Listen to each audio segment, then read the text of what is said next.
Roasted vermicelli తీసుకున్నానండి. నేను only జీడిపప్పు కిస్మిస్ మాత్రమే ఫ్రై చేశాను. పొయ్యి మీద పాలు రెడీ అయిపోయినాయి అనమాట. అంటే మసిలిపోయినాయి. మసిలిన పాలల్లో రోస్ట్ చేసుకున్న సేమియా పుల్లలు, జీడిపప్పు, కిస్మిస్. కొంతమంది సేమియా కుక్ అయిపోయిన తర్వాత గార్నిష్ కోసం యూజ్ చేస్తారు.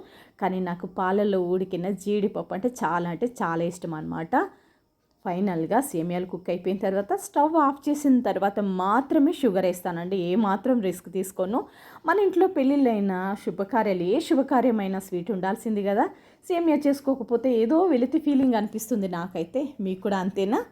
ఇంతకీ స్టవ్ ఆపిన తర్వాతే షుగర్ ఎందుకు కలుపుతానంటే, నాకు చాలాసార్లు ఏమవుతుందంటే స్టవ్ ఆన్లో ఉండగా షుగర్ కలిపితే పాలు అనేది ఇరిగిపోతుందనమాట.